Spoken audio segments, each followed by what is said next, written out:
Okay, so welcome everybody to this edition of the Harvesting Stories speaker series. My name is Sarah Augustine and I am the coordinator of this project. And we're also joined by Kiyomi Locker, my partner in crime, who is the lead archivist now at White Spog Preservation Trust.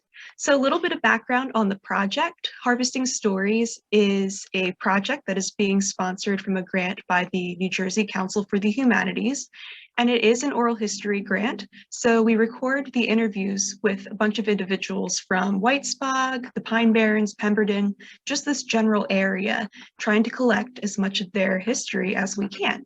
Oral history is unlike the history that you read in a book because it comes straight from the mouth of the person who experienced it. For those of you who don't know, White Spog is the historic home of the blueberry and was also the site of historic cranberry innovation. And sorry, I'm multitasking. We just like to record as much of that story as possible because from 1857 all the way till now, there's always something going on there. So tonight, our presentation is with Sam Still from the Dr. James Still site. And the title of his presentation is The Still Family Story, Its Significance and Relevance to the History of South Jersey. He's going to be talking a little bit about the Still family and their site, and just some background on Sam. He is a direct descendant of James and William Still, who are two very big members of that family. And he is the chairman of the Still site. He is also an avid historian, author, preservationist, and genealogist. So without further ado, I will hand it over to you, Sam. Okay, change my name. Okay. Hi, everyone. Thank you, Sarah, for the introduction. I'm gonna go to share my screen. I got a PowerPoint presentation, so I go over a few things. I won't try to bore you, but we'll try to go over things, and we'll hold the questions till later on, if you will. That'll be helpful, so I can try to keep myself on track. Because if I get off track, we could be on this thing for a couple hours talking about Still family. All right, so here goes.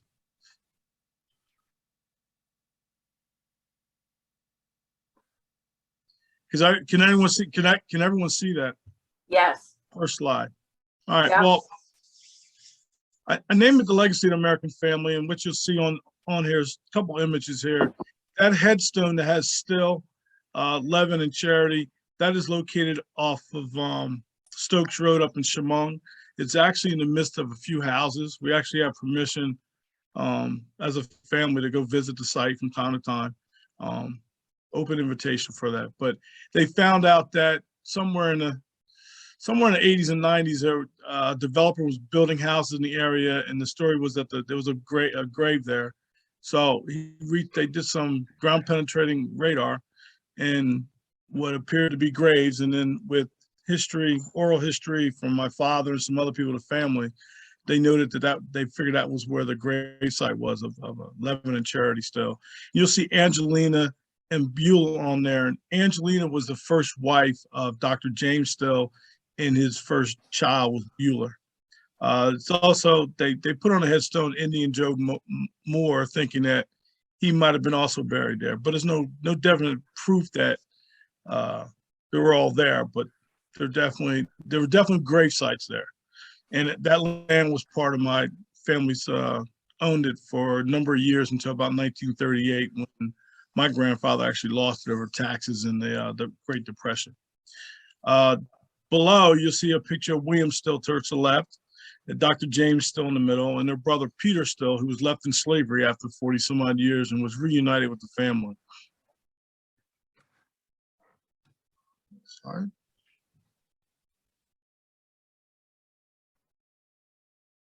All right. Well, I briefly go over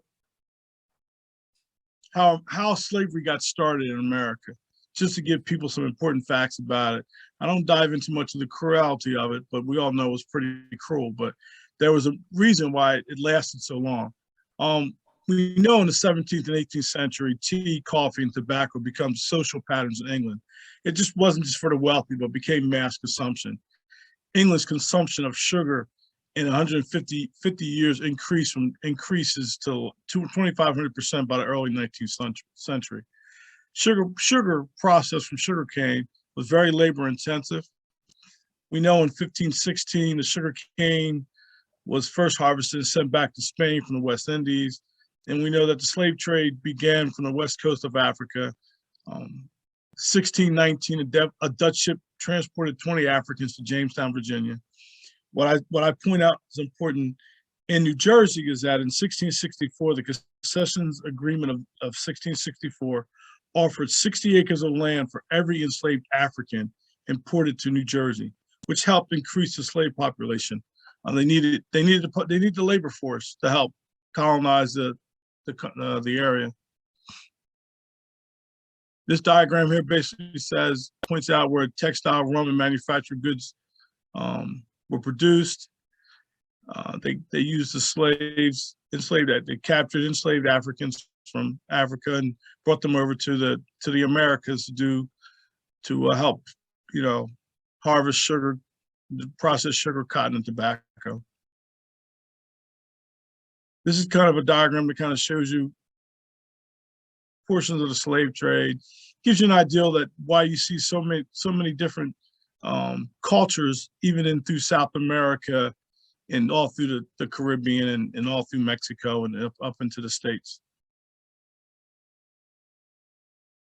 We know that in 1677, the first Quaker proprietors arrived in Burlington and Gloucester counties.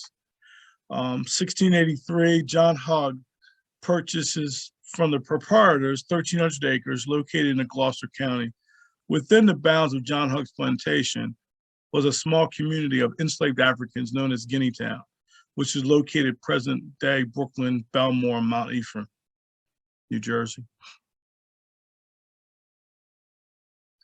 1761, the slave ship Hannah transported a cargo of slaves from the coast of Guinea and auctioned in the Delaware River.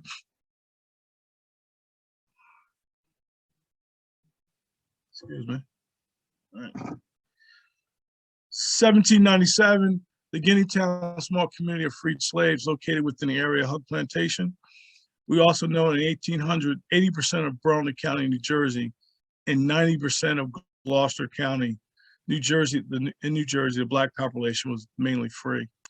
In 1804, New Jersey passes the Act of Gradual Abolition of Slavery. What's interesting about the 1804 Act was that in that act, there was a break-even point. If you were born of a slave, you had to stay a slave until you were at least 21 or 25 years of age. I think the males was 21 and the females were 25. And all that was a break-even point economically that they came up with so that slave owners could break even on keeping their slaves clothed and fed for those years so they could recoup their money out of their free labor, believe it or not.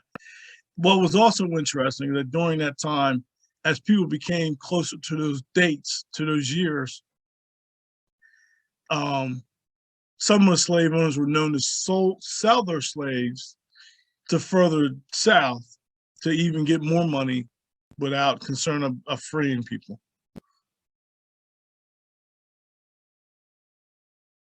We know in 1861, the Civil War begins. The Confederate attacks Fort Sumter in South Carolina. 1863, Emancipation Proclamation issued by President Lincoln only freed the slaves in the state's rebellion against the Union. We know in 1865, the Civil War ended and the 13th Amendment abolishes slavery all throughout the nation. Early South Jersey Still family beginnings. Those Guinea Town residents would later move into Snow Hill, what we call Lawnside. Some of the earliest West Jersey documented enslaved Still family members date back as far as 1752, with a Delilah Still becoming manumitted. And manumissions, Burlington County Deed Book, 1786, 1800, there was a Philip, Hope, and Candace Still manumitted on March 2nd, 1787. The owner's name was Esther Wilkins in Eastham Township.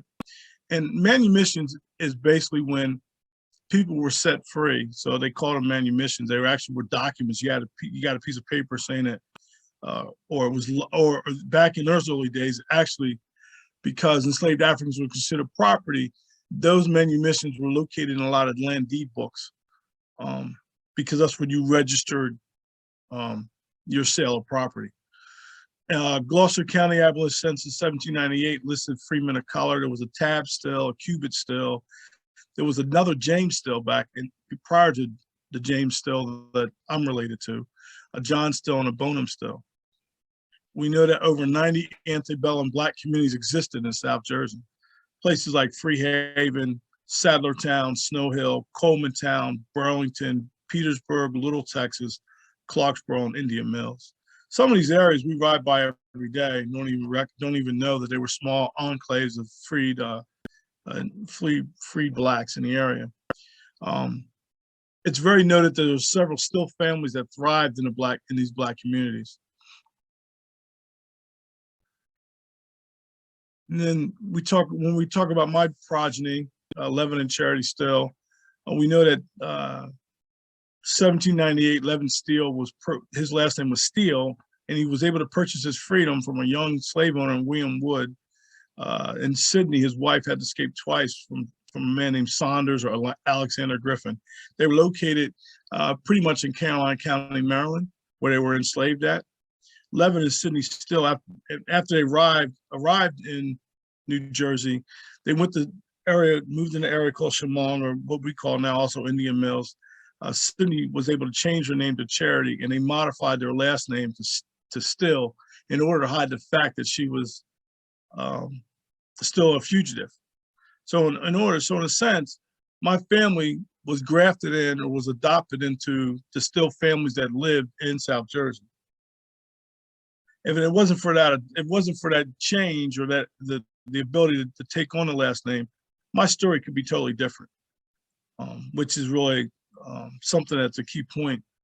And we know that it's a claim that Charity had over 18 children, but it's only been documented of 14 children that were ever documented from her.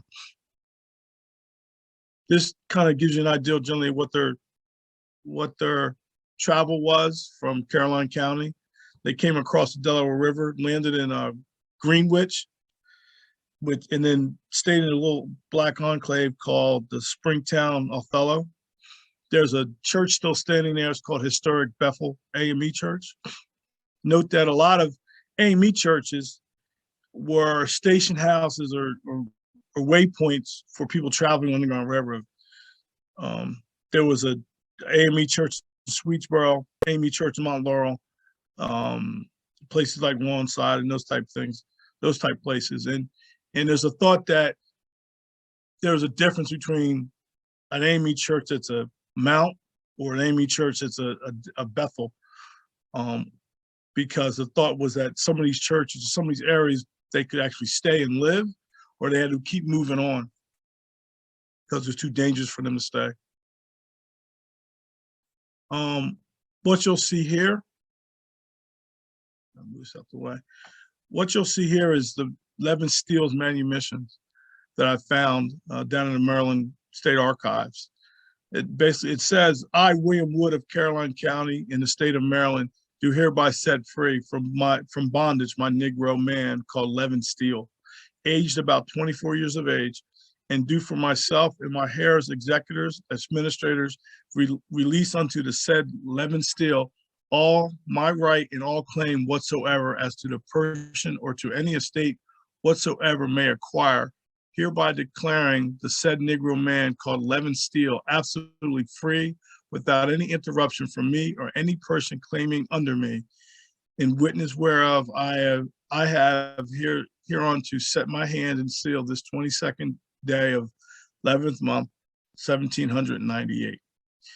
And this was located in a deed book that I found by doing my research. And what's really very interesting is that my third great grandfather actually had a last name, because most of the times when people were able to get their freedom, they just took on the last name of their owner who freed them.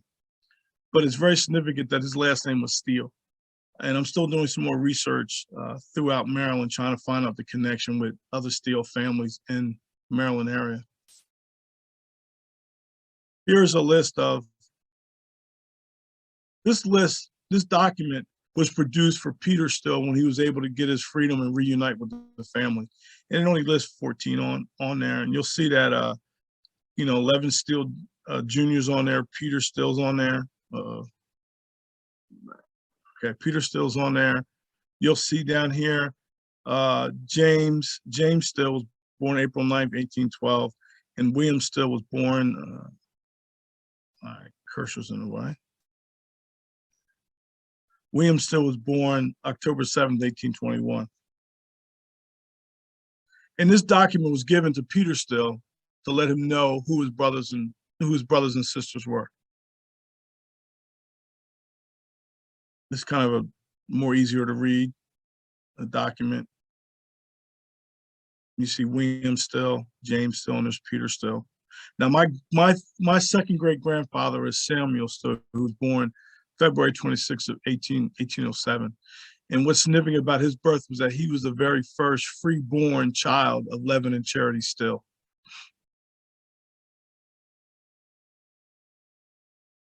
Patriarch Levi died December 24th, 1842. And from Levin's will, he bequeathed all his estate after paying off any debts to his wife, Charity. Samuel, my second great grandfather, was given the farm known as Cato Bounds. James was given a 7-acre parcel of that, and the remaining personal property was divided amongst 6 remaining children: Mahala Thompson, Katara Wilmore, Mary Still, Charles Wesley Still, John Nelson Still, and a William Still. In 1843, there were only 9 free and 1 still enslaved. I note that Peter Still in 1843 was still enslaved in Alabama, unbeknownst to his family, and that Levi Still Jr. had passed away while enslaved on December 28, 1831. These 2 documents here are affidavits from Dr. James Still, claiming that Edward and Mahala Still of Lawnside or Snow Hill, that there was no relations. This came about because Edward and Mahala had a child named Charles who went into the Civil War, and it's interesting that all these progenies knew, I think they all knew who their cousins were, because they were all like 1 generation away from being enslaved. Evidently, this Charles Still was injured during the Civil War, and in order to get his pension, he had to get proof that he was injured in the Civil War. So because Dr. Still was his family doctor, they had to give a sign affidavit to say that they were neither one of these were blood related.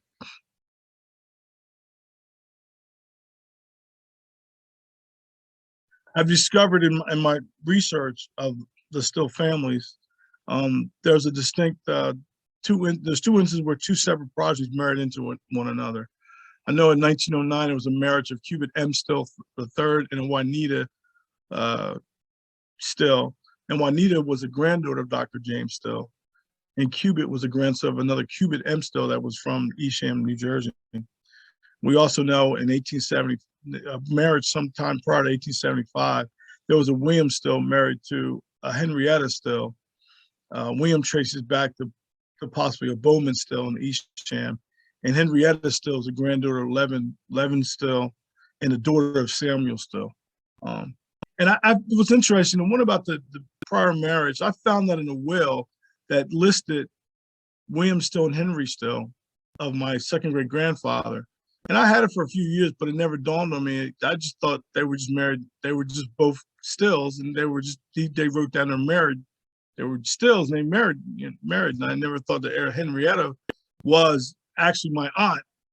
And when I started doing some more digging into it, I realized that they listed the last names for a certain reason, and basically because William Still was another William Still in the area. William Still. William Still was a phenomenal man in Philadelphia. He left South Jersey, left Chemung, and went to Philadelphia in 1844. he had a little bit of education, but he actually learned how to do more reading and writing from a woman that he worked for, that allowed him to read books from her library. And he was like a servant or a butler for the woman. But he was always looking to find a better way to improve himself. In 1847, he was landed a job at the Pennsylvania Anti-Slavery Office.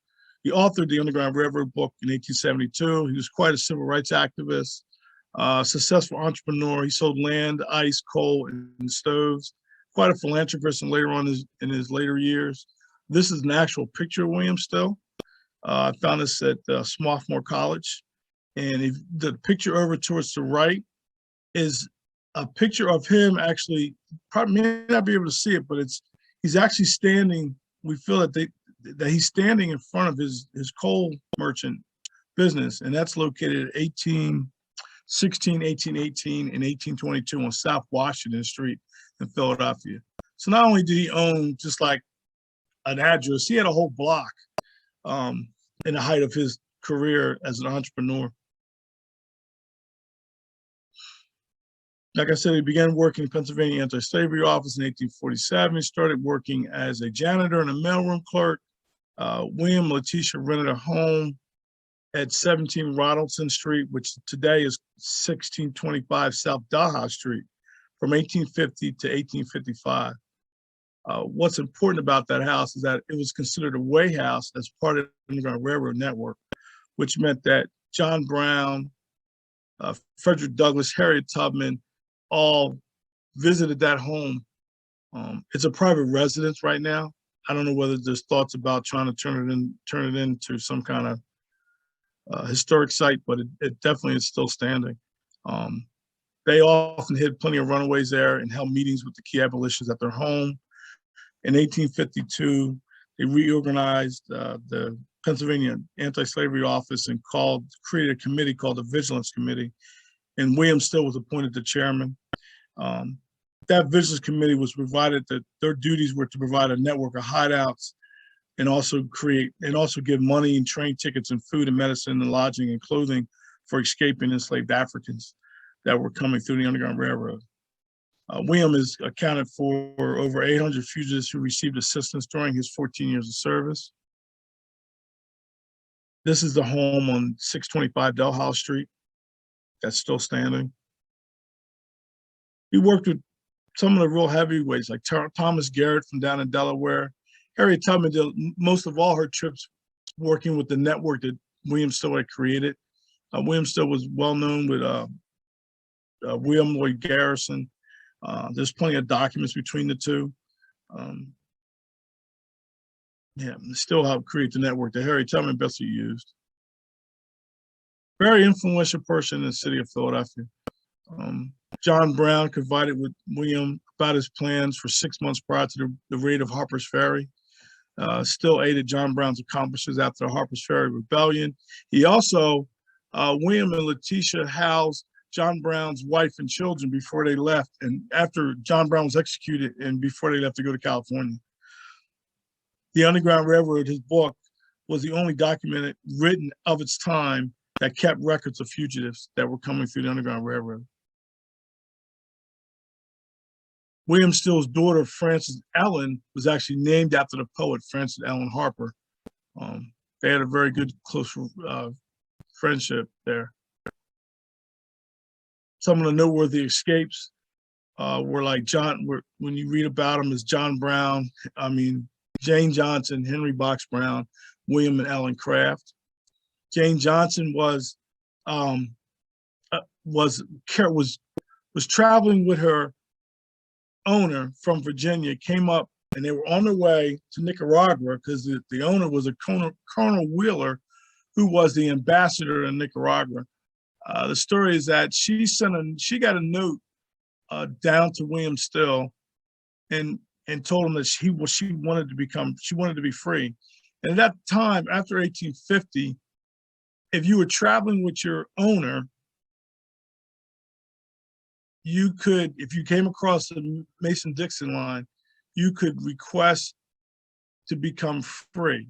but if you ran away, you were considered a fugitive. Therefore, as a fugitive, the owner had all rights to come back and engage agents to come back and find you and kidnap you and take you back to slavery.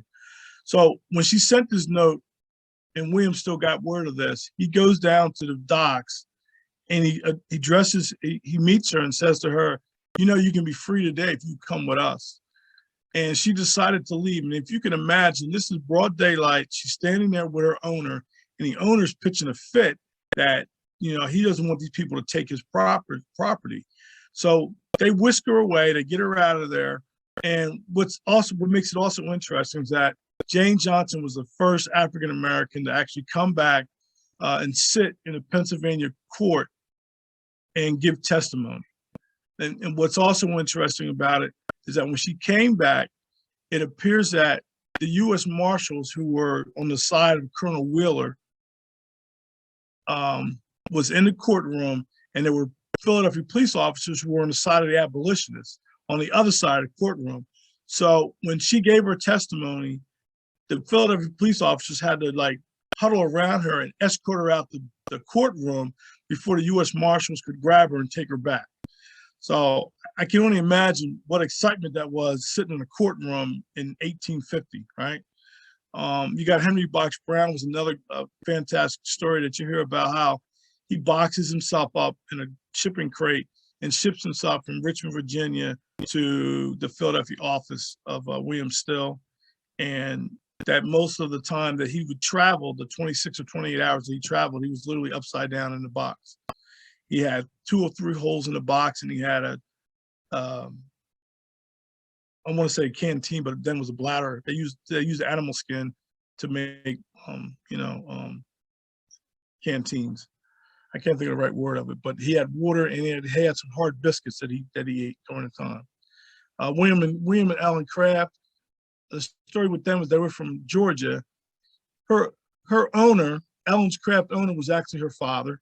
So she was very fair-skinned, and her and her husband William came up with this ideal that they would dress her up like she was a man. They would wrap her jaw around her to make her look like she had a toothache and she couldn't talk. So she dressed up like a man. She put her arm in a sling, saying that she had a broken arm, and her husband acted like he was her slave, and they traveled together. All the way from Georgia into Philadelphia, where they became free and met William Still.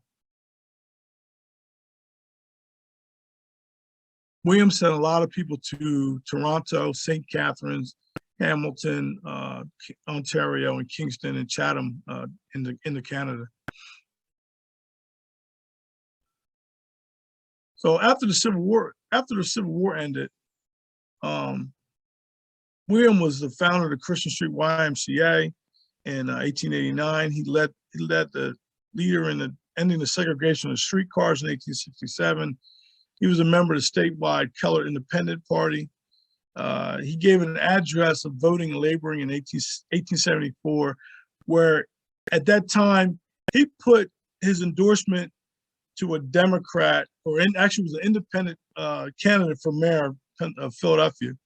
And the community was highly upset with them because at those times, most African Americans were Republicans because the Republican Party had freed the slaves, basically. So the community was really upset with him about it, and he came and said, okay. They asked him to come and give a speech about why he did that. And basically, in summary, he basically said to people, you need to take the time to learn about the candidate that you vote for. Just don't vote for along party lines. Take the time and learn about who you're voting for, who you're casting your ballot, because it matters, which is very apropos for the day, right? We know in 1902, his obituary, New York Times reported he was known throughout the country as a father of the Underground Railroad. There was a lot of other things that he did during his time, and just a very phenomenal leader and activist in the city of Philadelphia. He helped get the first black police officers hired. He was the first African-American man to sit on the board of trade in Philadelphia. So he was very well known and very well liked and very very admired for his business savvy. He was very shrewd too. He was very shrewd. He was very adamant about helping the Black community in Philadelphia. And if you were not about helping the Black community, he really didn't want to be dealing with you. Like I said, he was named the Philadelphia Board of Trade Committee, first African American. His book, The Underground Railroad, was on exhibition at the Philadelphia Centennial Exposition in 1876, which was like the World's Fair, which was a huge deal. Served on the board of orphan asylums for the children of Negro soldiers and sailors. Assisted in appointments of Philadelphia's first Black police officers, and he was quite a successful coal merchant and coal and wood stove merchant. In this endorsement, advertisement as endorsement for William, the North American United States Gazette on February 9, 1867, wrote about William Still, endorsing him.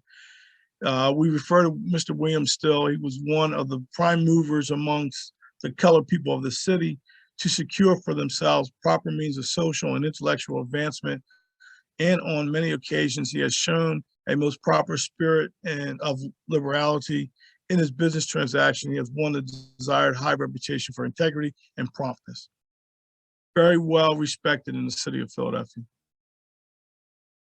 I go on to talk about Peter. Peter Still was left in slavery for over 40 years. The story is that his mother, Charity, escaped the first time and took all four of her children at that time. It was Mahala, Qatar, Peter, and Levin Jr. And they came across the Delaware River. They got captured and was sent back to the plantation. And a few months later, she planned to escape a second time. But with the second time, she had to leave two of her children, which must have been heartbreaking. And she decided that Peter and Levin would have a better chance of surviving slavery than the girls would, because the girls would be, abused as children and used as breeders, basically. And a lot of times it was the plantation owner that was the person that would have relations with them, to put it in some kind of nice terms, right? But Peter lived, and soon after that, his mother left him. They were sold in Kentucky, and it ended up later on down in Muscle Shoals, Alabama. And Peter was able to buy his freedom in 1850 for $500 from the Freedman brothers, who were two Jewish merchants who owned Peter for a short time. In 1850, Freedman brothers released Peter in Ohio. There he traveled to Philadelphia, where he met his brother, William, who was the secretary of the anti-slavery office. And what's interesting that I like to add about Peter's story is that by the time Peter was able to buy his freedom, prior to that time, because he got to the age where he wasn't such of a good field hand, and the owner started farming him out to different merchants, like a tailor shop, the shoemaker in town, and he would farm him out to different people. And Peter he would listen and recognize that some people, what their attitudes were about slavery.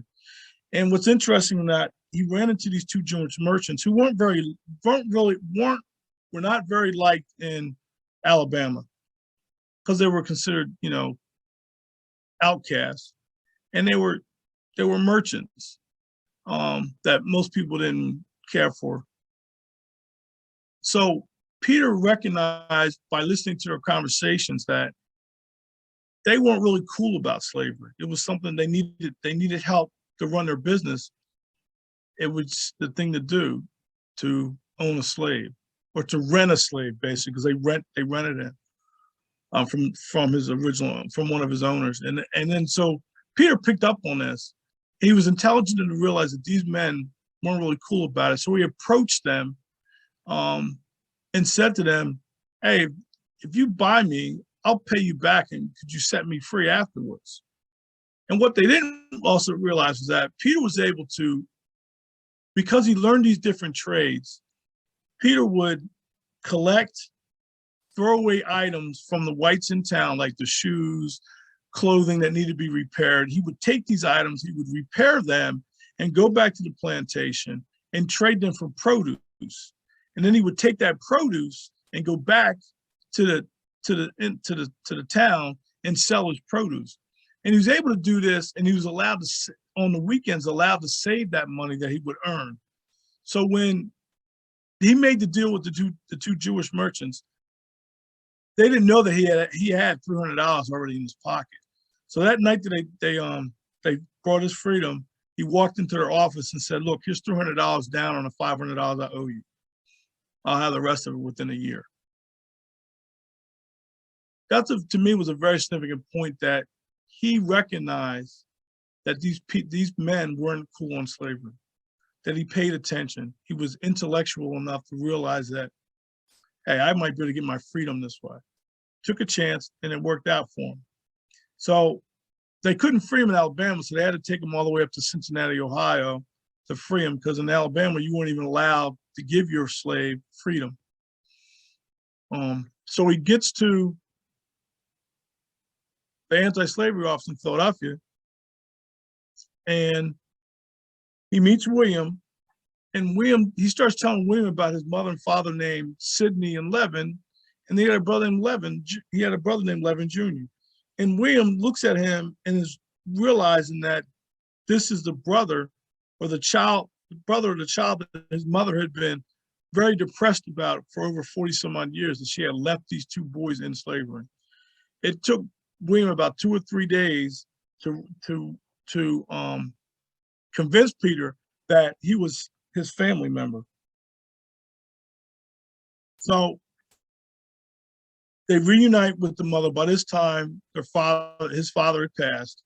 The other part of the story is that when he reunited with his family, his eyes or his thoughts went back to his family that was still left in bondage in Alabama. And there became this, there was an organized escape to free the family.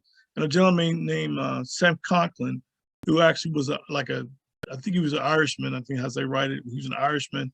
And he was just kind of this adventurer. He was a kind of a good-hearted fellow, and he wanted to do something right. He wouldn't think slavery was the right thing to do. And he got involved, and he tried to escape the family. He actually met Peter's wife and children and took them away, but he got caught and was murdered, and the family was sent back into slavery. The slave owner, in correspondence between William Still and Peter and the slave owner, he basically told Peter, "You got to raise $5,000 to get your family back, and his two children."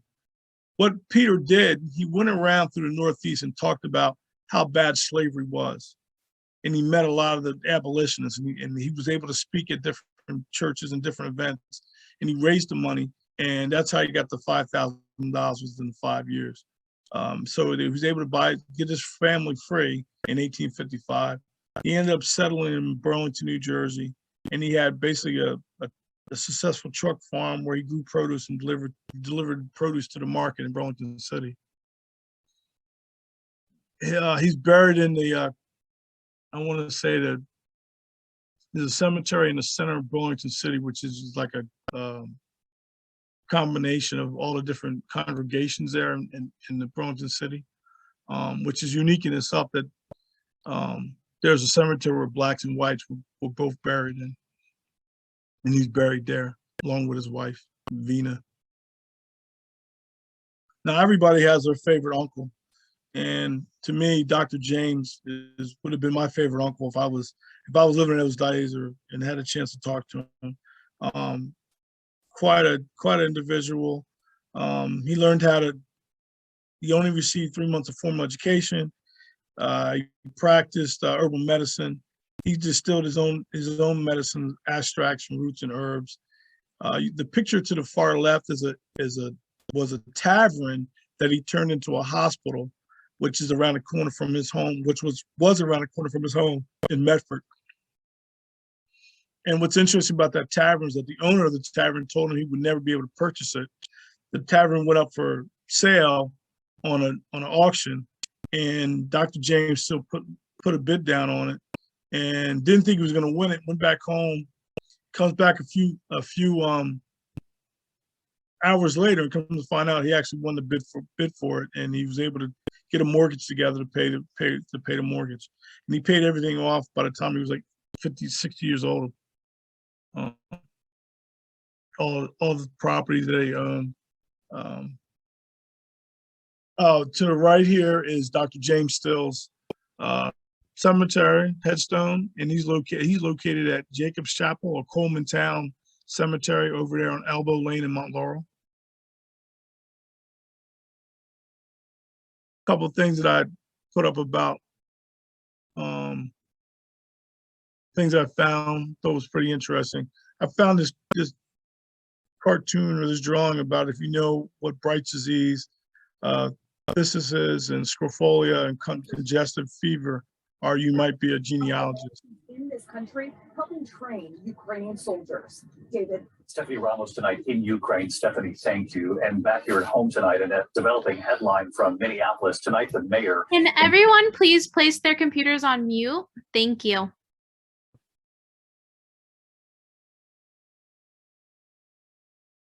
Can you still hear me? Yes, you're good, Sam. Okay. All right. But he used stuff like Queen Anne's lace, sassafras, skunk cabbage, Virginia snake root, and tea berry as some of the items that he used for distilling his medicines.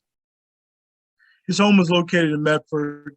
He studied books on anatomy, physiology, botany, and the preparation of medicines. He developed a treatment that cured skin cancer, that it said. Treated all races of people. By the age of 70, he was the third largest landowner in Medford, New Jersey area. This right here is a Scott Atlas drawing that was in the Atlas book of 1876, and his office to the left is still standing. That's what we're working on restoring. And his home fell down in around 1930, but he had a 3-story mansard Victorian style home. And in his autobiography, he talks about the dimensions of his home. And when we did ground penetrating radar on the site, those dimensions were exactly where we found the foundations of his home. Wow. This is just a small tidbit of some of the property that he owned. His office and home were here, and the areas you see outlined were just some of the property. He owned, my understanding, he owned property down both sides of Church Road and in Medford. He owned property in Vincent Town, owned property in Mount Holly, and he would buy property and just basically flip it. And in his book in 1870, he documents the first Still family reunion in his book, where 8 of his brothers and sisters came that were still living, which included my second great grandfather and William Still were both there.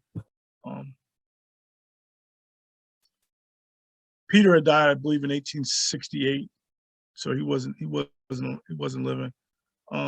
What's also interesting about Dr. Still was his naturalistic approach to curing ailments.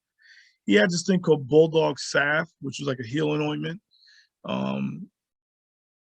I can't tell you what the mixture was, but I know that I've seen advertisements that he sold it in other pharmacies throughout the area. What's also, I think, is very important about his story, about his book, is his advice to young people, which is very applicable today. He says to young people, you need to respect each other, buy property, stay out of drinking houses, and be respectful to each other. That's a way of being prosperous, and you'll be successful. By the age of 50, like I said earlier, he had paid off all his debt. He had 8 children, and one of his children became an actual medical doctor. He was the third. Dr. James Still Jr. was the third African-American man to graduate from Harvard Medical School. He became a well-known doctor in the city of Boston, and had a business for a while. I think he died at the age of 59 from Bright's disease, actually, kidney disease.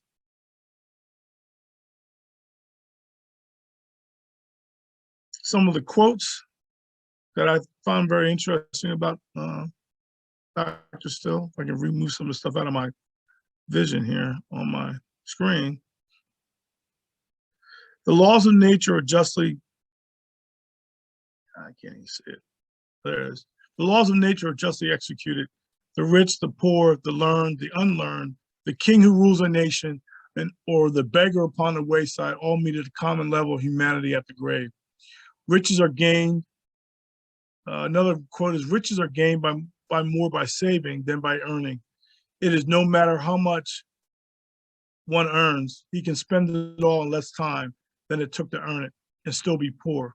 A man who is saving is often called mean and stingy. No doubt some are so, but I've often thought if it were not for some saving, there would be none to help another.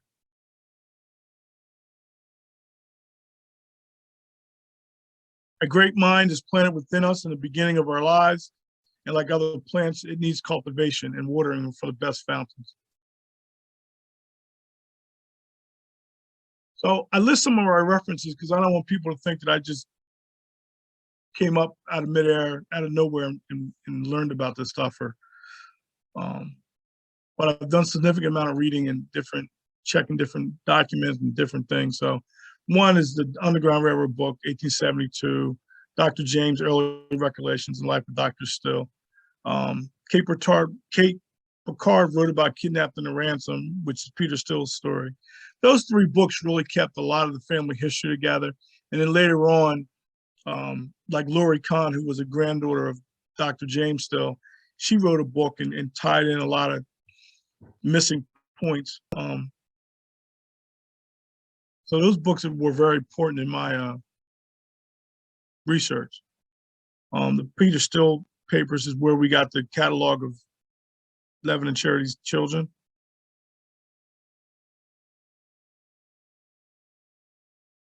And these are just some of the references.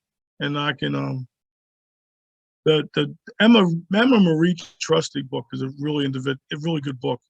The Underground Railroad Unveiled Ties that Bound, A History of Underground Railroad in Southern New Jersey. A very, very excellent book to read if you're trying to understand some more Underground Railroad facts in South Jersey. The William and Ellen Craft is an actual, they wrote like a narrative about their lives. There's a narrative from Henry Box Brown that he wrote about his life.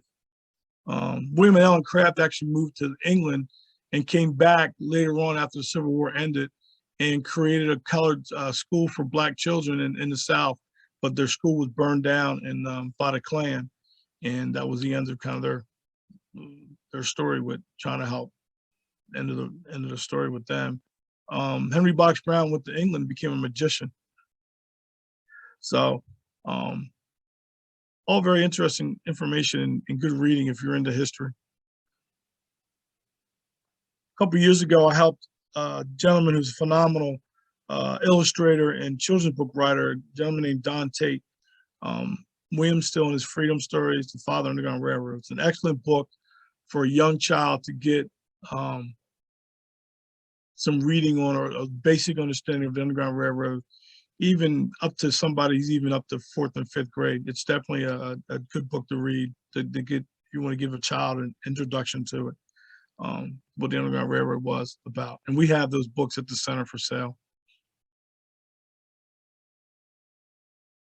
I came up with this quote one day because we had went inside the Dr. James Still's office, and that day things were just bugging me about some things, and I came up with this thought. I write, as a history enthusiast, I'm not interested in regurgitating the same old stories in order to satisfy the egos of a few historians. I'm interested in debunking the fake lore and encouraging people to find the truth about our ancestors. For far too long, our story has been told by others. It is long overdue for us to do our own research and tell our story.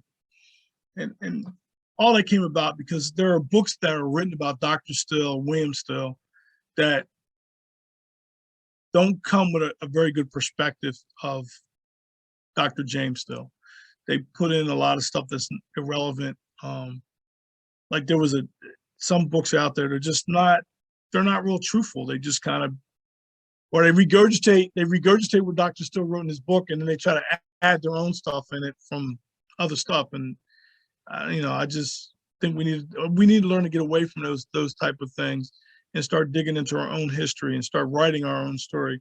And that's what kind of has pushed me to do a lot of my research, because over the years there was a lot of stuff that I didn't know about, and there was a lot of fake lore about things, like all the Stills are basically blood related and we're not, that were connected to this Guinea Prince story. That's two separate progenies. So that's what really kind of pushed me to do some of the research that I've been doing over the years. Currently, the picture to the left was what Dr. Still's office had turned into after he had passed on. In 2006, we got the state involved, and DEP purchased Dr. Still's office, and then purchased the farm that was next to Dr. Still's office, which was the Bunning farmhouse. We now call it the annex building. But in 2018, 2019, we got the state to finally start doing some good work in restoring Dr. Still's office. And the first part was just trying to stabilize it. And that's what the picture to the right is. They stabilized it. They took stuff off that wasn't part of Dr. Still's original office.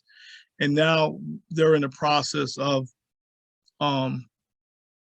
restoring it inside and out. So they're working on, from my understanding, they're working on drawings and those they're in the design phase of it all right now. So, but it's a good step that we're finally moving forward into the right thing.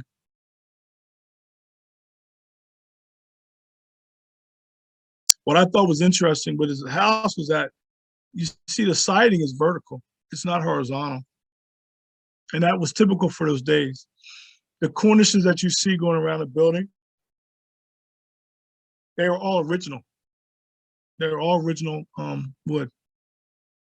If I could go back, see if I can go back. Previous. You see this addition on the side of the building?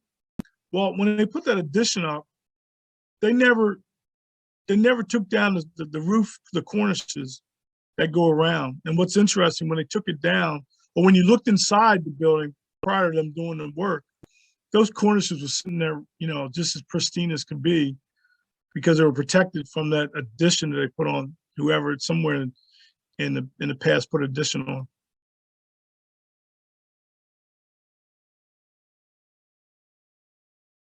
Some of the things we've done after Dr. James Still Center, we welcome children, school visits.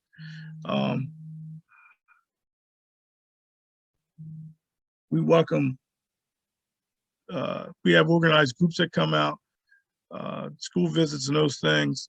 The picture down to the left is the volunteers that worked on the archaeological dig that we had there a couple of years ago.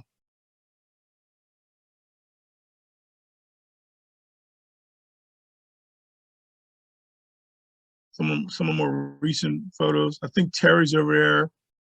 Is that Terry over there? That might be Terry there. Yeah, that's Terry, or Terry Schmidt over there to the right. This is just a volunteer day. Some of the volunteers just kind of hanging out, doing some things. The site started with, when DEP purchased the site, it was about 18 acres. And since I've been involved, it has grown from 18 acres to 23 acres. We have now moved into a new visitor center, which is on Medford and Mahaly Road at 210. We have much better exhibit space, and it added more property of nature trails. You'll see these nature trails go around through the meadow, through the woods. It's a really nice open, it's open year round. The trails are, the visitor center is open. We're open on the first and third Sundays of each month from 11:30 to 4:30. That is, and if you're familiar with Medford, it used to be an ice cream shop. And before that, it was actually owned by one of the Bunning families. It was built by the same man that built our annex building, which is this brown building here to your right. So not only preserving Dr. Still's history. We're also kind of preserving the Bunning family, family that lived in Medford for a number of years.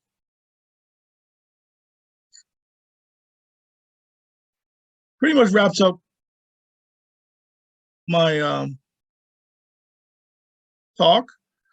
If you have any questions, I'll take some. You can also email me at the Dr. James Still Center at Gmail. Like I said, the nature trails and the grounds are open year round. You know, we're constantly working on doing some interesting things. We have herb gardens out there. When the kids come out, we have herb gardens. We let them smell them, let them smell herbs and talk about what Dr. Still's life was like. We are also trying to include health and wellness programs.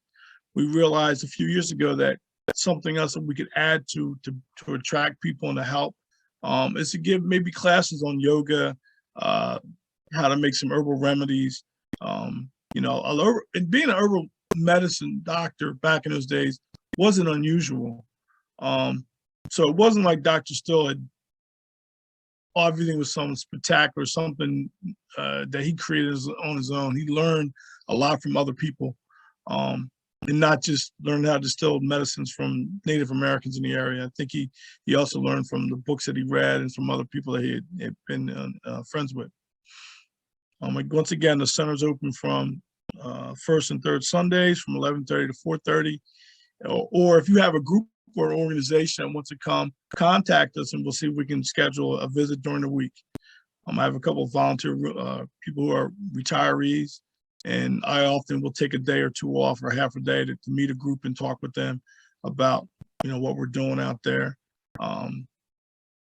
We do nature walks.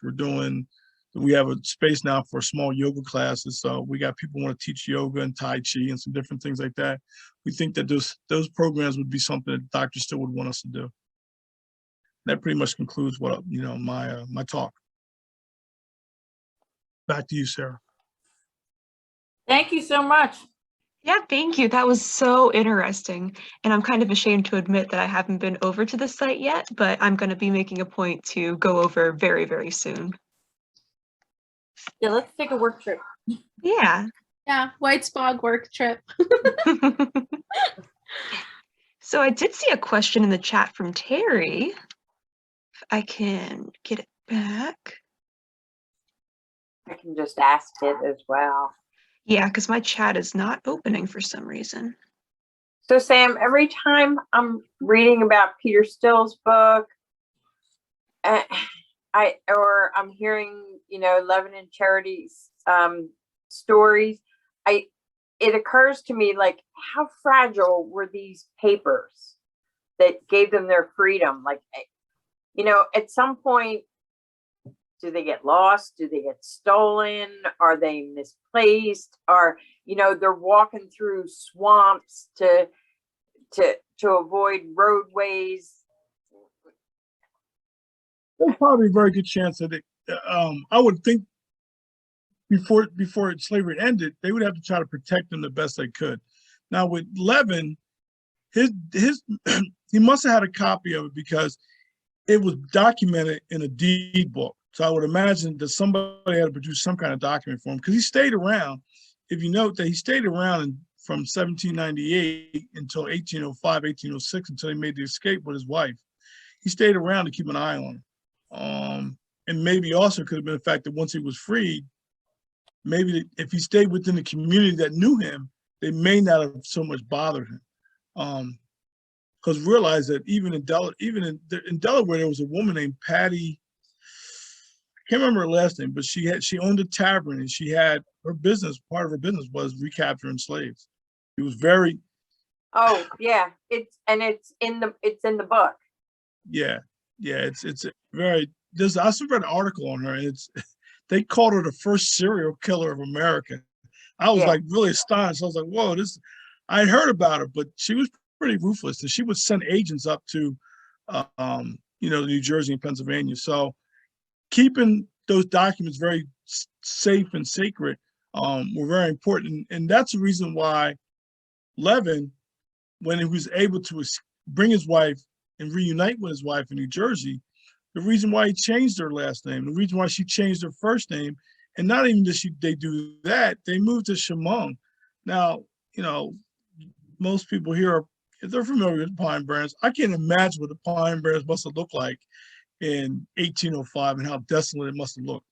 And to be a small, there was a small Black community there. They actually, the property Cato Bounds was part of the Indian Brotherton Reservation at pretty much after they had left.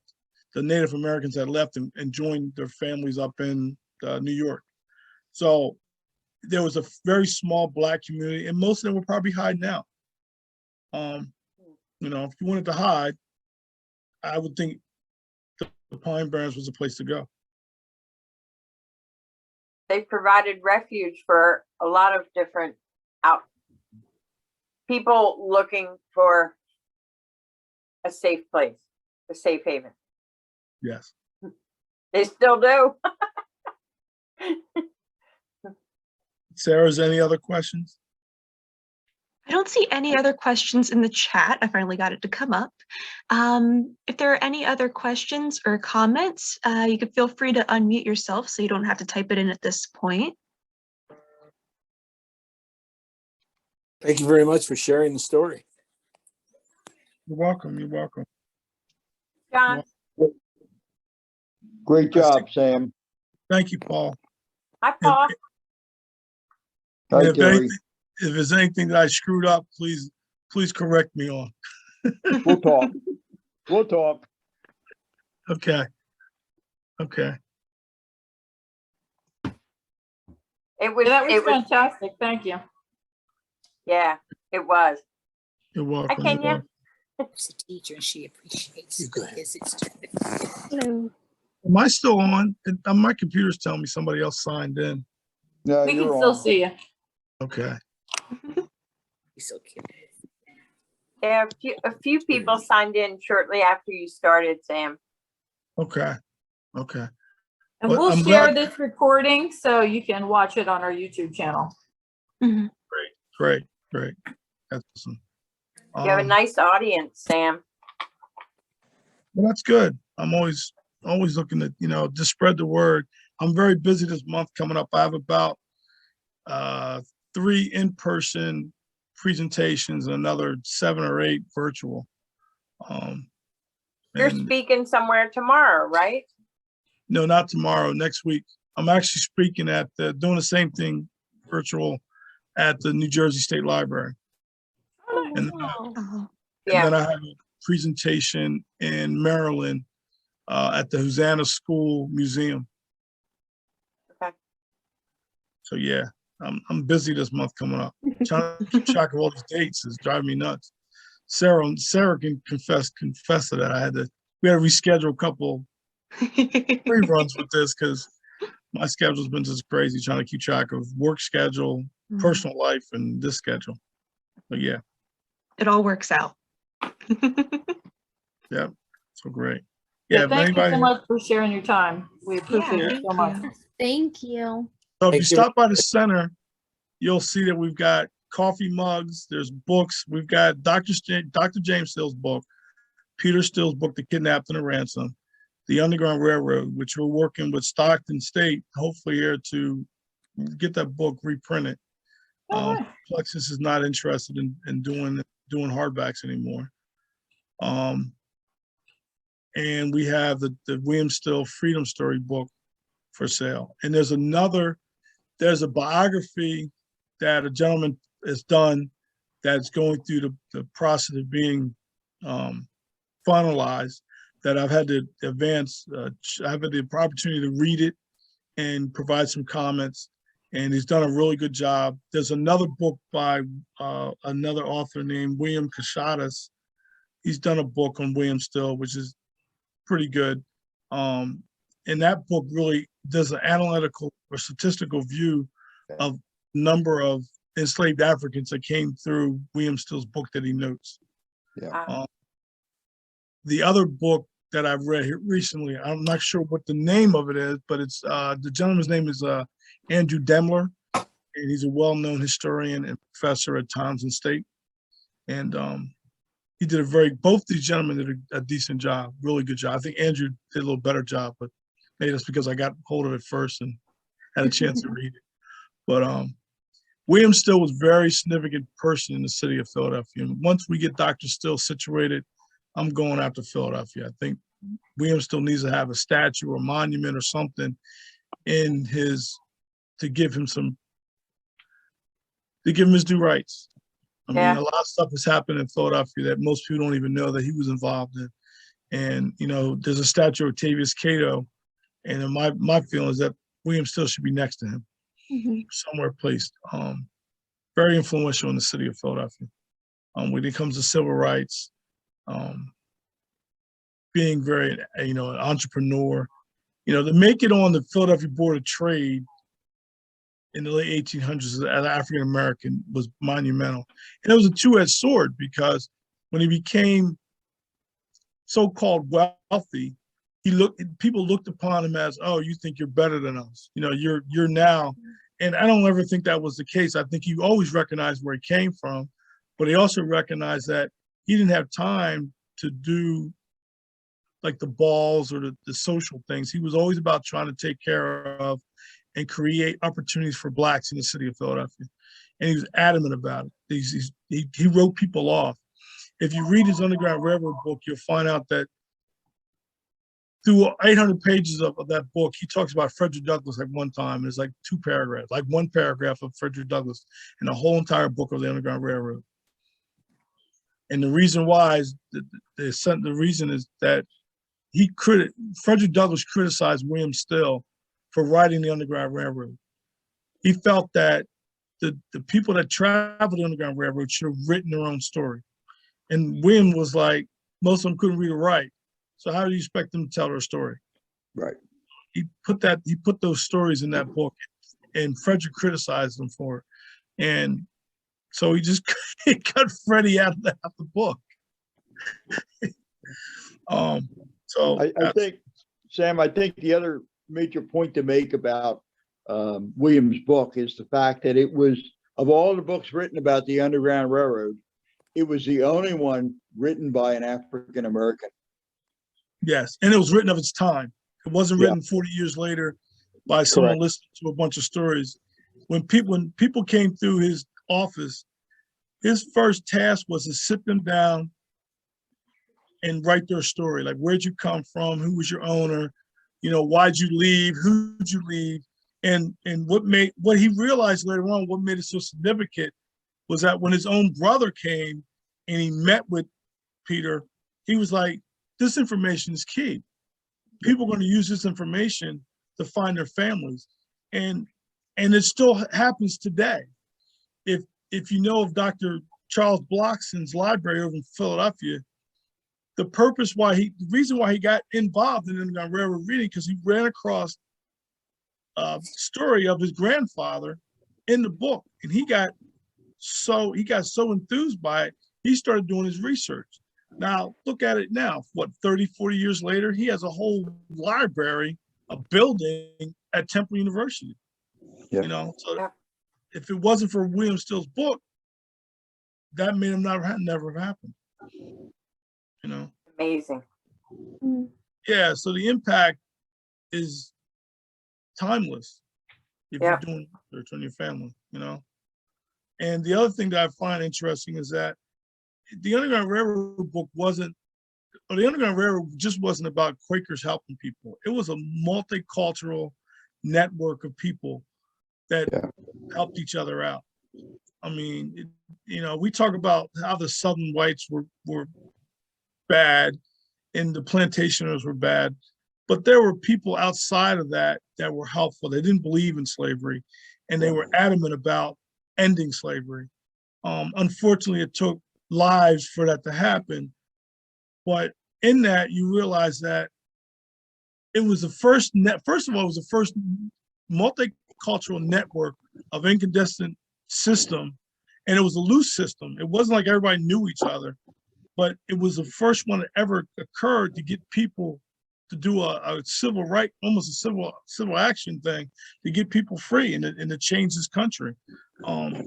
So everybody has a part of history in this country, and we all can take the time to learn about each other's history. I think we all have a better chance to be respectful to each other and make things a little easier. Yeah, the other thing that's important there, Sam, is once the Anti-Slavery Society morphed into the Vigilant Committee, pretty much it was all African Americans. You know, the whites they provided the funding, but they took hands-off approach to it. Yeah. So yeah, it's a very interesting history, and when I talk about to school kids, I emphasize how people became free and how smart they had to be to do that, because history doesn't really show African Americans in that time period as being intelligent. Like, you know, we were just all pretty much have nothing much, no education. But even with no education, you can still be intelligent, pick up things like Peter Still did. His story is amazing on how he, you know, thought and had enough recognized that these two Jewish merchants were not cool about slavery. And even after they freed him, they became friends with him. One of them invited him to go to Germany with him because they were kicked out of Germany, and he wanted Peter to go back to Germany with him, but Peter didn't go. But just to see a letter that somebody thought enough to ask him to go is amazing in those days.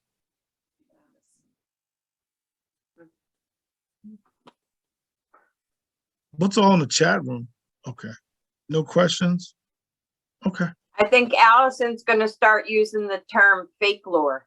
Oh, I'm also gonna start using that term, Terry. Don't you worry. Yeah. I It's fake love lore. that. It's fake lore. That's what I tell people. You know, like the quilts. Yeah. I can tell you some That's stories definitely of me fake telling lore. people. Yeah, the quilts are fake lore, but it got into school systems, and you know, it exploded in the 80s and 90s. That enslaved Africans used quilts. No, it's gonna be used the talking over codes of some. quilts. And they couldn't read or write. You couldn't even pick up a pencil.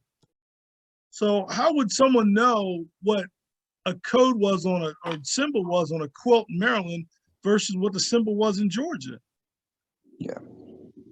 You know, but it took off because it came from two professors in Howard University. They wrote a book about it, and it just went off. And it's funny because there are people who get paid to try to give talks about the quilts in the Underground Railroad.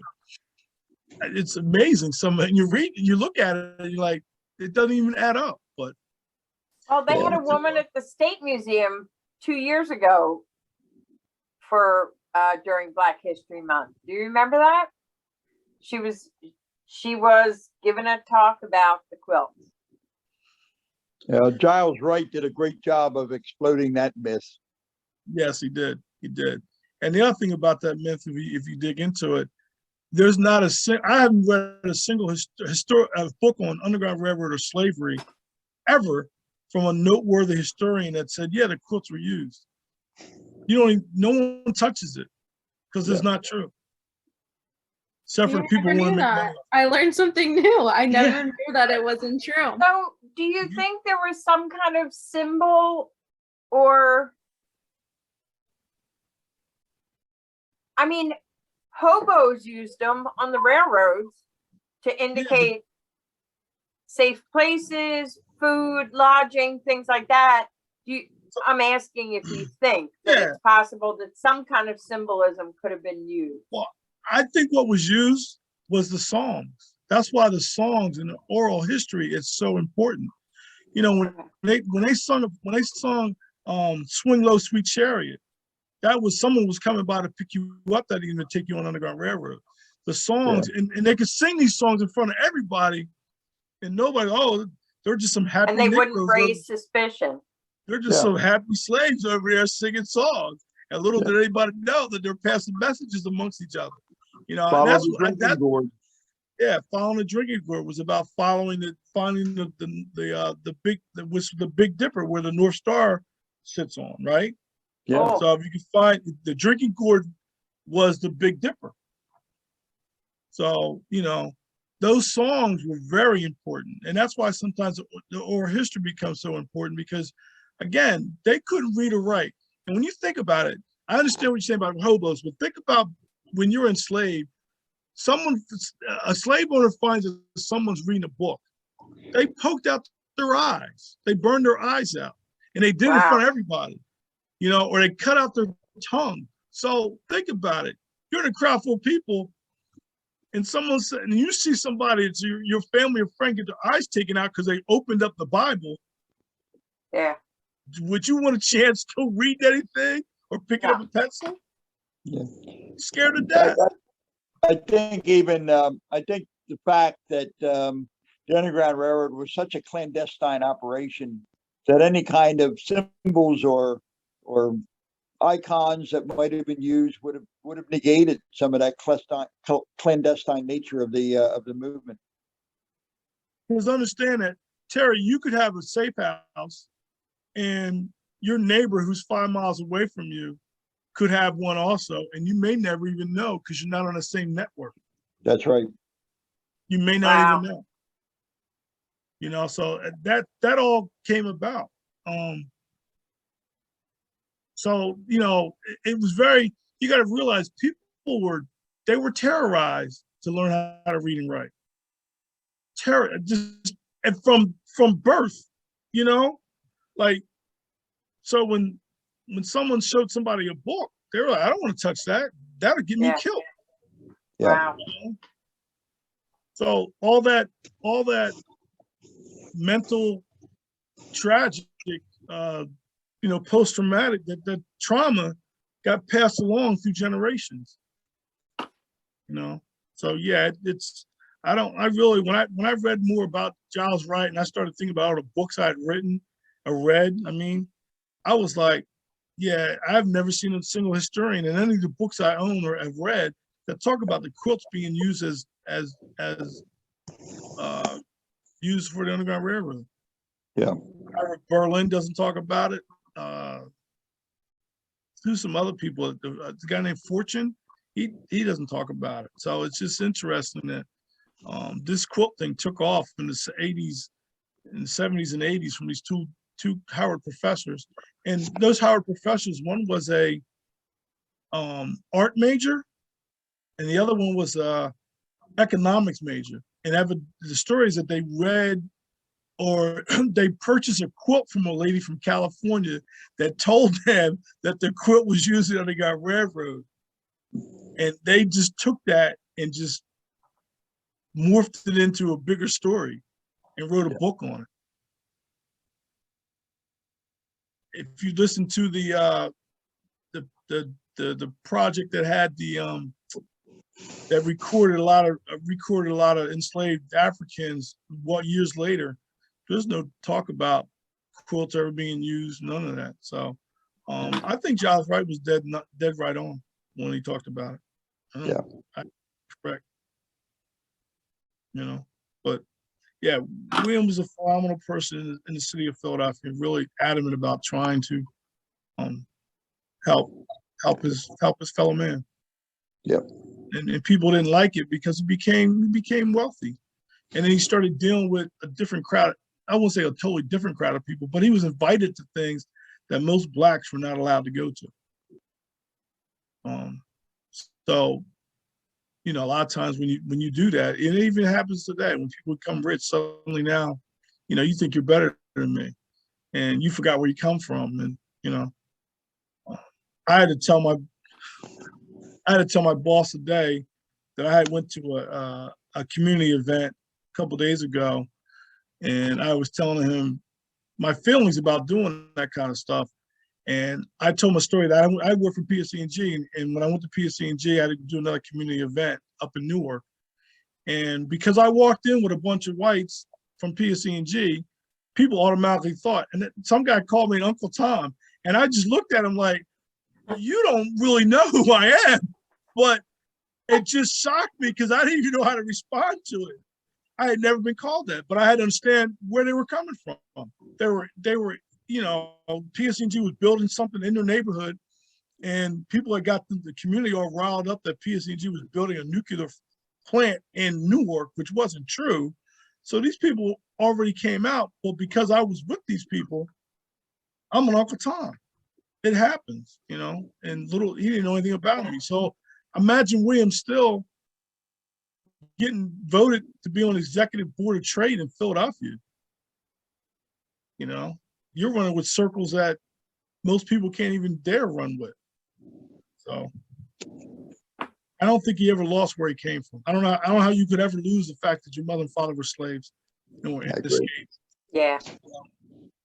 I don't know how you can't forget that, you know, because they grew up poor. You know, Dr. Still talks about fighting a cat over a piece of meat that landed on the floor. Yeah. Cattle for a piece of roast beef. So I don't know how anybody can forget the fact that they were dirt poor and have the nerve to look down to somebody else. I just think he was truly adamant about trying to build people up. And he was very close to Dr. James Still. There's no document saying that Dr. James Still was involved in the Underground Railroad. But when you start understanding their relationship, I would think that somewhere along the line, Dr. Still was helping William, either by money or by, you know, being maybe a station house, you know, a quick place for someone to get, you know, that. They were really close. I mean, their kids were influenced by each other, by their cousins and by what their fathers were doing in their communities. It's a shame that we don't have any documents on it. And I think that when James wrote his book, he really was being competitive with his brother William. In a sense, you know, he was like, you know, William's not going to outdo me. I'm going to write my book, write my story too. But he probably didn't want to muddle them and mix them two together to say, yeah, I was involved in this or that. Again, because he probably didn't want to take away from his brother's work. Just my thoughts. That's nothing written, but just my thoughts about it. Because we do know that Dr. Still went with William Still when they went to go visit St. Catherine's, the settlement that William Still was sending people to. They went there together to kind of view what was going on. So, you know, Dr. Still didn't take too many days off. And I think they took 2 weeks off, Paul, 2 or 3 weeks. Yeah, to go out. about that. Yep. You know, so, and I don't think they thought Canada was a great place either. You know, James does mention something about it. I have to go back and look at it, but I don't think he had a great visit. I mean, they went there, but I don't think he was like, "Oh, I'm moving to Canada now." Yeah, no, he didn't have a favorable impression, Sam. No, he didn't. So, but yeah, all those stories are really phenomenal, and the work that we're trying to do with the center. It's really good, and I'm proud of what everybody's input, what they're volunteering out there. I thank the Whitesbog for kind of working with us. I mean, you guys keep us in touch with what you're doing. I learned things from what Terry tells what you guys are doing. So I think it's a good, you know, hopefully we'll be able to find some more synergy as we go along. Yeah. And That'd be great. Yeah, it is. And we'll see you at the Lines on the Pine. Yes, I will be at Lines of the Pine. Allison, did you contact Linda? Yes, I did. We sent in our check. So the whole team will be there. Oh, great. Are you gonna sell the William Still, like the children's book? Because I have an 11-month-old that I think I should buy. I have a children. Yeah, I have a children. Yeah. Sure. Yeah, we'll make sure you get one, because it's really when the gentleman contacted me a couple of years ago, as he's talking to me, I'm Googling him and looking up his books at Amazon. And when we got finished, he didn't know, but I had ordered a couple of his books. And when I got him, I was like, wow, this guy's like phenomenal. And he's a really cool individual. And I called him back up later on. I was like, dude, yeah, whatever you need from me to help you with, that's you know, let's do it. And pretty much his book was already written. But it was some things. What makes the family story confusing is because when you read Peter Still's book, it's called The Kidnapped and Ransomed. So they exclude this whole thing about his mother leaving him Mm. and him being sold to Kentucky.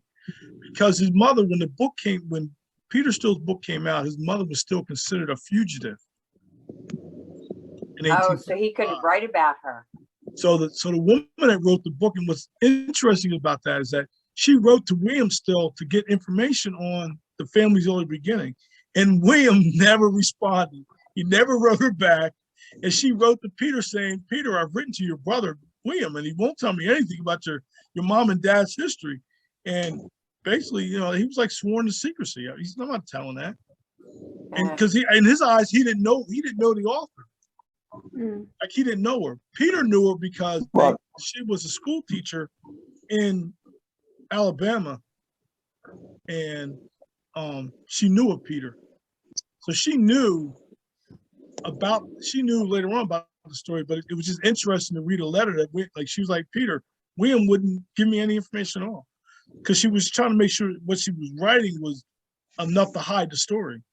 Yeah. And he didn't give her anything. Yeah, this is the mid 1850s when slavery was still in full effect. So Charity was still a fugitive. Right. And remember, because 1850, the Great Compromise, slave owners were able to hire agents to come up north and grab people. Yeah, the Federal Fugitive Act. Yep. So that even made it more, and that was the compromise, is that there would be no more states expanding into slavery. So the compromise is, okay, the slave owners like, well, you gotta allow us to be able to recoup our property. Yeah. That's how they did it. So that became a big business. That became a huge business. And I didn't realize that there was a business on putting insurance on slaves. Yep. There were some of your Wall Street, like Lehman Brothers, they got their money from being an insurance business of insuring slaves. Like you would insure, I guess the purpose was you insured them for a certain number of years, that they, I guess, would live, or I don't know how you put insurance on that, but it was an insurance, it was a business. So when slavery ended, those businesses took their money to Wall Street. Yeah. So everybody's got a part of this country, and we all need to just able to recognize it, and I'm not saying you got to fully believe everything, but if you can listen and have understanding that we all had a part in building this country, I think we all would get along much better. Yeah. Much better. Amen. Much better. I want to add something really quick for anyone that hasn't been to the center yet, that we're having an open house this Sunday from 11:30 to 4:30. So feel free to come stop by. And this month, we're also rolling out some bundles where some of our items are going to be going on sale. So like, for instance, we have 2 mugs that will be on sale for $25 instead of $30, things like that. So if you're on social media and you're following us, you'll see that. And I look forward to seeing you guys at the open houses. And those awesome t-shirts. Yep, and t-shirts. Yes, we also have a special with the t-shirts as well. The t-shirt, tell them the history of the t-shirt, Ken. Kenya's my cousin, y'all. All right. She's a merchandising chairman, so that's why she's giving a plug. So that's why I said I got my team is on here actually.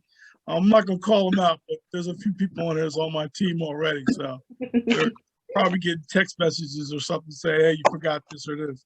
But go ahead. Can you tell them the story behind the t-shirts? So on our committee, we have a volunteer herbalist, and people would mention things or ask her questions. She was like, there's an herb for that. So we decided that's like her standard answer to everything. Yeah. So we were like, that would be great for a t-shirt, just to say that there's an herb for that. So that's something that we currently have on like short sleeve, long sleeve, and hoodies. Yep. Yeah. So, and they've been selling pretty good. So, And we're working on trademarking the phrase, so don't get any ideas. They trademark Pines. Yeah, because my fear is that there's going to be a chain of medical marijuana dispensaries. Are going to be called. You know, there's an earth for that. Yeah, it's. Well, I that's see good. it. I've got 4 shirts. I'm ready to go. So if we can trademark it, and I'll sell it definitely for a couple million. I'll sell it.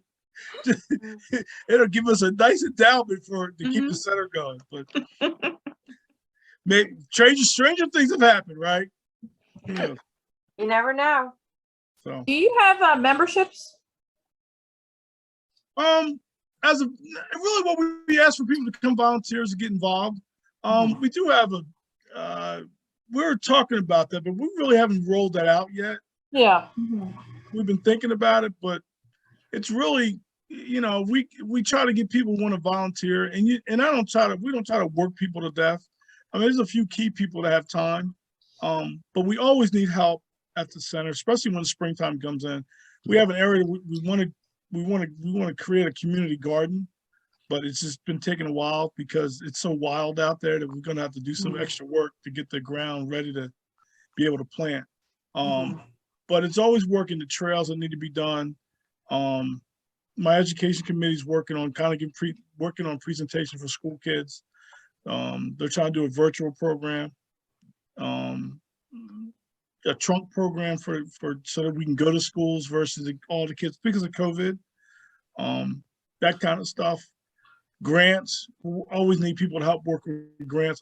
One grant that we've gotten this past year that we're working on is we've got a digital grant where we are creating a Dr. Still app where when you come to the site, you'll be able to download the app and you can go to his office and put your phone up to the office, and the home will show up on the right hand side of the screen, and you can hit icons and information will come up as you're on the site about That's amazing. Dr. Still. We also Who's making that? That's the Dr. Mark Lawrence, our PhD archaeologist who's worked on the archaeological dig, and he's also part of that grant. Is we have purchased a 3D printer. Oh wow! So what we're planning on doing is taking some of the artifacts we have found and scanning them and then printing them out 3D wise. So yeah, we got some pretty cool things going on. We all stay busy. In the center, you can come and use a computer and do some genealogy work. We're looking to add that. We'd like to add that to it. So that's something that we're hoping that we can add. We do have a space for a couple computers, a small space, but we'd like to try to include that as we grow. And it's been really interesting because for me, I started volunteering in 2013, and I was just volunteering, and I was just doing my family research. And it went from that to now being this chairman. And at first being the chairman, I was like kind of doing a lot of stuff on my own. No disrespect to Medford Historical Society, they kept us together, kept us out in front of people. But because of, I think the age that they were at, were just difficult to really get involved, like the things that we needed to do. So when I came along, I started bringing in other new blood, and it's really grown. It got to the point about a year or two ago, I had to create committees because I couldn't keep up with everything. But I don't try to micromanage the committees. I just kind of sit in on the committee meetings when I can, and I get updates. And there's some things that I want to talk about. Oh, I see. Terry's got Terry show. See my team, right? Terry. There's So yeah, as for memberships, we haven't really done that yet, and we strictly work on donations, like doing this. We've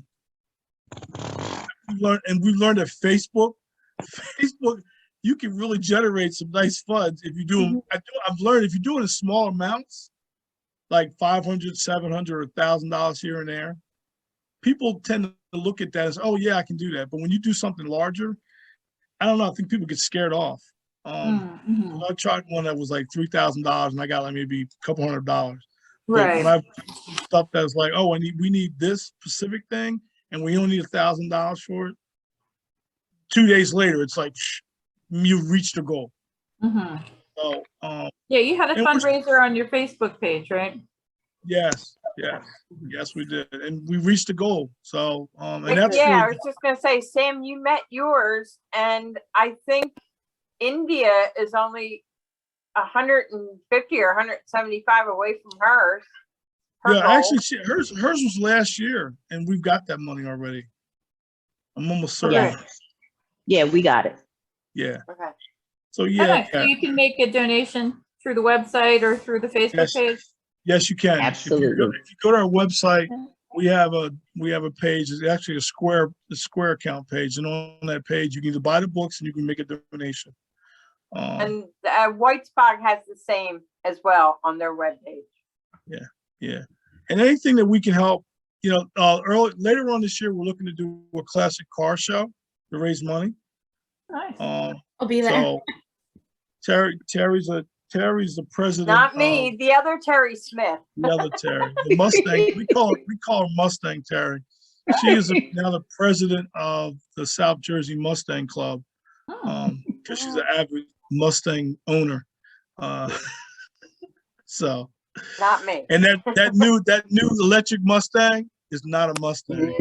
Don't go buy there. One and think you're gonna Don't go there. But a Mustang, because you might get kicked out That before you even get in the door. Not a Mustang. But don't get me started. because of the new center that the state has appropriated for us, we have a back lot or backyard, per se, if you want to call it that, that's pretty much open to do events like that. So we're looking to do that this year.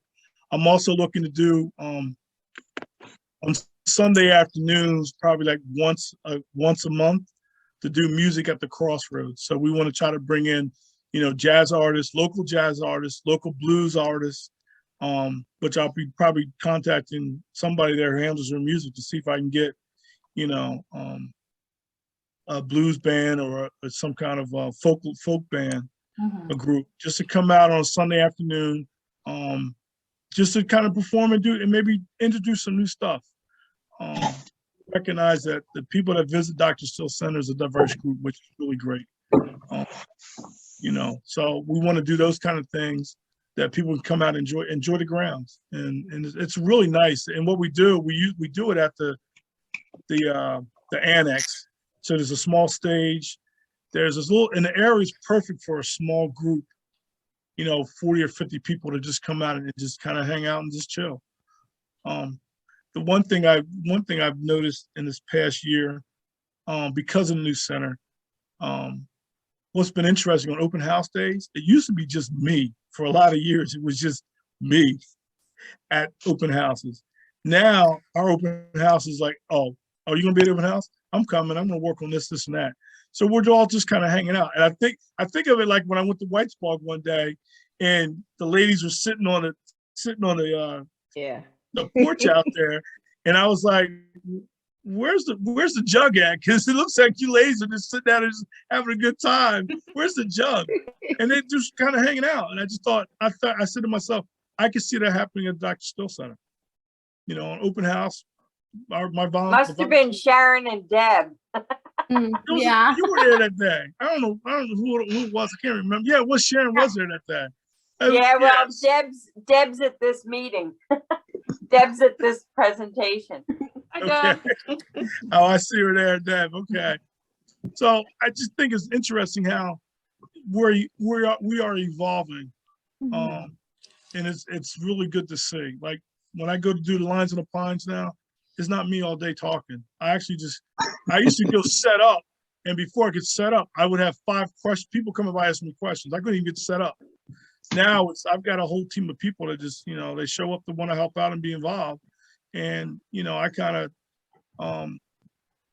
sit back and just when people have questions about something they don't know how to answer, they just kind of give me the look, and I kind of get into the conversation. Kenya's done a real great job of learning the family history. Terry's learned it. Carol's great at it. And sooner or later, they're going to be doing presentations too. It won't be me doing this all the time. But Sam, this is John and Joyce from, believe it or not, Oak Point, Texas.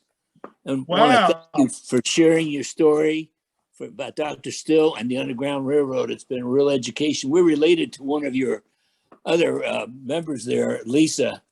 But we're going to sign off. And again, thanks for all the time and all the history. It's been a real education. And I wish you the best. Thank you. Thank you. Thank you so much. Really Take appreciate care. it. You all have a good week. Take care. Be well. Bye, John. Bye. Good night, John. Good night, Good night, Lisa. You bet. Bye-bye. Stay warm. Yeah, I mean, that's where we're at. So, looking for volunteers and looking to try to work with other groups because, you know, I'm totally new at this. Like, I've learned some things, but this has been an experience. Like, you know, I don't know it all. So Yeah, we're happy to collaborate. yeah, I think that would be cool. That'd be cool. Really would be. The classic car thing we're trying to do, the music of the crossroads. We're also trying to do a health fair this year. We want to bring in people to, you know, yoga, Tai Chi. I want to learn the finger knitting. I think a bunch of us want Oh, that's Kenya. Kenya does the finger knitting. Yes, I do. Yeah. Maybe we could sell some t-shirts in the general store. Oh, maybe. That'd be cool. Yeah. That'd be helpful. Yeah. And tell people now it's right down 70. You head down that way and you can go there. Or the Make a day of books it. too. Yeah, we could put the books in too, since we're trying to get more books in. Yeah. Yeah. We're selling books over at Pinelands Alliance too. So Oh, nice. it's growing. It's Kenya, growing. we'll send you an email. Okay. Sounds Yes. great. Yeah. Yeah, Yeah. keep me Kenya posted. Kenya can travel and do the finger knitting course at Whitesbog Yeah, we're just trying to pick a date. We have for a to pick small donation to the center. Yeah, no. They got Yeah. that all taken care of, Sam. I already Okay. hooked them up. Good. Because they are. I tell you what, though, they are very warm. They are.